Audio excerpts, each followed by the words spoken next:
G'day YouTube, it's Brett here from Overtime Gaming with you once again, and welcome back with some WWE 13 Universe mode, guys. And it is our first official video for this. It's the first video that includes matches, and it's Raw this week, guys. Of course, today is Monday, and Raw is always on Monday, and this is how I'm going to do it. I'm going to have Raw on Monday nights and Ring of Honor on Thursday nights, just like they are in real life, and that's when I'm going to release the videos as well, guys. So Raw will be every Monday, and Ring of Honor will be every Thursday, and of course I will try and get the pay-per-views out on Sundays, although they might be on Saturdays, guys, okay? So that's how everything's going to shape up, guys, and of course, as I said, this week is Raw, and we get the show underway with a big match, to be fair. Two big superstars, definitely going to always be up there for a WWE title match. It's a star-studded show today, guys. We've got a couple of title matches as well, just to make sure we get champions that definitely deserve it, not ones that have just been given the titles. And this one is a big one. This is #1 contenders match, pretty much, for the United States Championship or the Intercontinental Championship. I haven't decided which one I want to use yet. Let me know which one you guys would rather me use, the United States Championship or the Intercontinental Championship. So both men in this match are the #1 and #2 contenders right now. So whoever wins this will move up to the #1 contender spot for the United States Championship. However, that's not a guaranteed position. That may change between now and the Extreme Rules pay-per-view, guys. And you can see Del Rio takes it to Wade Barrett right now. First cross arm breaker of the match, but unfortunately he couldn't make Barrett tap out with that one. But what we're going to do through these video, guys, we're going to speak about what happened in the WWE this week. And when Ring of Honor's on Thursdays, we're going to speak about what happened in Ring of Honor that week. And what you've got to look forward to later on in the day for the official show. So, let's start with Raw. I'm not going to speak about SmackDown. Let's face it, we all know now SmackDown is a pointless show because there's no brand separation. However, I do think the brand separation is coming, as you see Randy Orton coming into fear here. Now, at first we didn't know who he was against, but this clearly shows he is against Wade Barrett. Is this the start of a feud between Wade Barrett and Randy Orton? Makes for a big feud if it does go ahead, and I'd definitely be interested in it. But can it come off? But Barrett's still on top of Del Rio right now. As I was saying, the match started, Raw started on Monday last week with Daniel Bryan versus Randy Orton, which actually ended up in a double DQ because both men would not listen to the ref, just attacked each other all over the place, and the ref decided to DQ both of them, which definitely pissed off the crowd and pissed off the viewers, to be fair. But that meant that Vicky Guerrero actually granted the main event between the two men to be a no DQ match. As you see, Orton definitely going against Wade Barrett here. And Barrett may have bad things in store for him later on. So that happened. Then it went to a tag team match between Sheamus and Christian, who of course are both involved in the Raw Money in the Bank match, and Cody Rhodes. And Team Rose Scholars, sorry. And not a great match, to be fair. I'm not a big fan of Team Rose Scholars. I'm not a big fan of Sheamus or Christian either. So it wasn't great. However, Sheamus and Christian came out on top in what was really a boring match, I must admit. We then moved on to Divas action. Caitlyn versus Oksana. As you see here, Alberto Del Rio gets the roll up after committing 2 cross arm breakers. Still not making Barrett tap, but he gets the pinfall here. Now, what will this mean for the Intercontinental title situation in the #1 contendership? Barrett was unfairly beat in that match, to be fair. Orton came out, interfered, stopped a couple of counts when Barrett had pinfalls. Del Rio does come out on top, but what's this mean between Del Rio and Orton and Barrett and Orton? Is there stuff coming in the future? We'll have to find out next week, guys. Remember, no second show, no SmackDown. So we'll have to find out next week. And we see the next match is tag team match between the Shield, Roman Reigns and Seth Rollins, who of course are the tag team champs, against the Usos, who in real life are the #1 contenders. If the Usos win here, they could well become #1 contenders, but right now they're not. We've got a number of good tag teams in the WWE. I remember there is one that I forgot, and that was Tons of Funk. I did forget to include them, but I will include them in the next video, guys. But as I was saying, Divas action was Caitlyn versus Oksana. Caitlyn obviously pissed off about losing her Divas Championship to AJ. Caitlyn picked up the victory, but AJ did interfere. She hit Caitlyn's music in the middle of the match, which almost cost Caitlyn the victory, but then she hit the spear and beat Oksana. AJ then came out in this muscle suit trying to act like Caitlyn. I thought it was an awful segment. I really didn't like it. I couldn't really care less for the whole situation either. I don't mind AJ, but I think this whole situation is a bit awkward, I must admit. So we'll move on for that one. The next match was Jericho versus the World Heavyweight Champion Alberto Del Rio. Very good match, to be fair. Of course, it had Chris Jericho in it. It's always going to be a good match. And that's exactly what happened. Big moves from both parties. Jericho had the walls of Jericho locked in on Del Rio. Del Rio looked like he was going to tap. Then Ricardo Rodriguez came in and smacked Jericho around the back with a bucket, I believe. Got Del Rio DQ'd, of course, so Jericho won the match on DQ. Then Ricardo Rodriguez and Alberto Del Rio started beating down on Chris Jericho. Number one contender Dolph Ziggler came rushing into the ring, beat up Alberto Del Rio, hit the zigzag on Del Rio as Jericho hit the code breaker on Rodriguez. After that, the two men, Ziggler and Jericho, stared each other down. Jericho went to walk out the ring. After being hit by the codebreaker last week, Ziggler came back and hit Jericho with the zigzag. I really like this feud. I think it's a great move for WWE having Ziggler, Jericho and Del Rio feud. I think it's fantastic. But unfortunately, we do know Jericho is now feuding with Ryback. They will face each other at Money in the Bank. It'll be a good match. Of course, it's got Jericho in it. I'm not a huge fan of Ryback, but I still think it'll be a good match. So I am looking forward to it. I am going to buy Money in the Bank. I haven't bought a WWE pay-per-view for a while now, but I am going to buy Money in the Bank here. As you see, Roman Reigns hits the spear on the Usos, and the Usos lose to the Shield, so they are not number one contenders now, guys. The Shield showed exactly how dominant they were. If you notice, the highlights throughout that match were pretty much all of the Shield. The Shield were completely dominant in that match. That's what I like to see. I really like the Shield. I love Seth Rollins. I think he's absolutely fantastic. Of course, that's because I'm a big Ring of Honor fan. So I do know a lot about Seth Rollins anyway, from his time as Tyler Black. And you see, we've got Divas action now. And it's actually for the Divas title. AJ is the Divas champion at the moment, of course, like in real life. And she's going up against number one contender Natalya in this video. The winner will be the Divas champion. So let's see what happens. You can see Dolph Ziggler at ringside with AJ. Unfortunately, it wouldn't let me choose Big E. I'm not really sure. So we went with Dolph Ziggler as her bodyguard as such. And we can see if he can interfere. We'll have to wait and see throughout the match. Of course, guys, while you're watching, if you want to tweet anything about this, let's go a bit Raw active like they're doing the real Raw. We're not going to bring up the WWE app. Definitely not.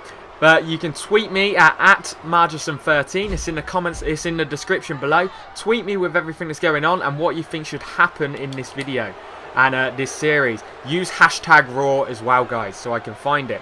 Now, after the Jericho Del Rio match, the WWE 2K14 cover was revealed, and it's got The Rock on the front. I don't really like this. I am a big fan of The Rock, but I don't think he should be on the cover of a video game. However, we all know Dwayne The Rock Johnson makes sales, so you can't really blame 2K for wanting to do that. They've also announced a contest where we can make our own alternate covers with a number of superstars on it, which we all think are going to be in the game, of course. However, that won't be the full roster, no way. So we then move on to Ryback versus the Great Khali. Absolutely awful match. As I said, I'm not a big fan of Ryback. I detest the Great Khali. He cannot wrestle at all. Khali was dominant. Ryback hit the shell shock and ended up winning, guys. Then Cena came out and chatted about Mark Henry. Pointless segment. We all know what was going on. Cena did carry himself well, to be fair. I think he's brilliant on the mic. I just didn't really care. I don't like Mark Henry. We then had the Usos versus Tons of Funk and 3MB for a number one contenders match. The Usos ended up winning. Good match, to be fair. Just wasn't given enough time. I also don't think Tons of Funk should be in the number one contenders match at all. Prefer Justin Gabriel and Tyson Kidd. However, Tyson Kidd is injured, of course. I also like 3MB, who were in it. I like Primetime Players and Primo and Epico. So I don't think Tons of Funk should be in that. We then had the Punk versus Darren Young. Punk picked up the victory, then ended up getting beaten up by Titus O'Neil and Darren Young.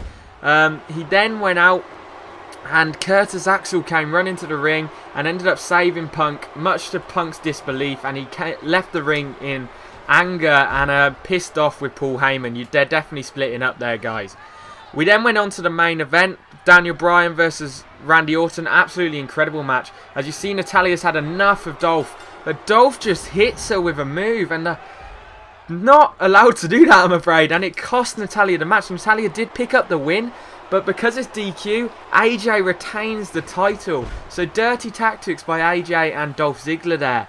And we're definitely going to have to see what happens in the next Raw, guys. We then move on to a technically brilliant match between Chris Jericho and Daniel Bryan. And hoping for a feud between these two, but we'll have to see what happens between this match, guys. Definitely both pushing for a world title shot. Two of my favourite wrestlers. And definitely love using the two of them. And it could be a really good feud between the two of them here, guys. As I was saying, brilliant match between Bryan and Orton. If you enjoyed it, let me know which parts of the match you enjoyed in the comment section below, and we'll speak about it in a future video, guys. The Raw Money in the Bank contestants were announced. It's seen as the All-Star Money in the Bank contest between CM Punk, two-time winner, Kane, Randy Orton, Sheamus, Daniel Bryan, last time's winner, Christian and RVD. Star-studded lineup there. Of course, the returning RVD, the only just returned Christian. Going to be absolutely incredible match. I'm going with a Daniel Bryan win. However, I'd love a CM Punk win, but we all know Punk's moving on to a feud with Brock Lesnar, so that may not occur. So I don't see Punk winning for the third time there, guys. I think it will be Bryan. RVD will not win. He won't do big things in WWE, guys. He's returning just for some more money, basically, and a few dream matches, possibly with CM Punk, Daniel Bryan, Seth Rollins, stuff like that. Definitely looking forward to it. RVD's not the greatest wrestler anymore, but he can still carry himself and can put on some great matches with the likes of Daniel Bryan and CM Punk. We then were announced the SmackDown Money in the Bank competitors, and this one's more of how I like the Money in the Bank to be. It's more future talent, give someone else a shot, and that's Wade Barrett, Cody Rhodes, Damian Sandow, Dean Ambrose, Fandango, Jack Swagger and Antonio Cesaro. Now, I like the contestants a lot. Glad Wade Barrett's in there. I think he'll win. I think he's ready for a push to the big time, guys. Cody Rhodes and Damian Sandow I do not think should be in it. I don't think they're ready for singles pushes yet at all. I think they could have found two other people there. They would have been better putting all three of the Shield in than those two, in my opinion.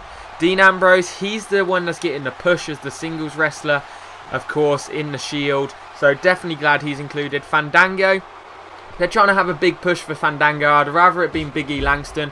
I'm not a fan of Fandango, but hey, he did have a win over Chris Jericho at WrestleMania, so you can't really argue too much with it. You see, Jericho there hit his second code breaker, but still Bryan may kick out, and he does. He actually reverses the roll-up and goes for one himself. Jericho kicks out at two, and no one can seem to gain the advantage here.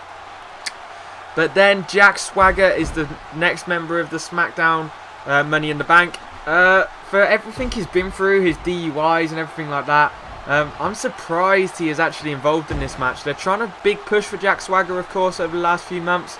I don't like Jack Swagger. However, I do think with the right push, he could become good. Antonio Cesaro, definitely glad he's in the match. Antonio Cesaro is one of my favourite wrestlers, and I'm so happy he's in the match, guys. And definitely glad. Hoping for him to pick up the win, but I definitely think it's going to be Wade Barrett. Let me know in the comment section below, guys, which one of the two Money in the Banks are you looking forward to the most? The Raw or the SmackDown one? And if there are any surprises in the inclusion of the competitors in those Money in the Banks, and who would you rather have seen?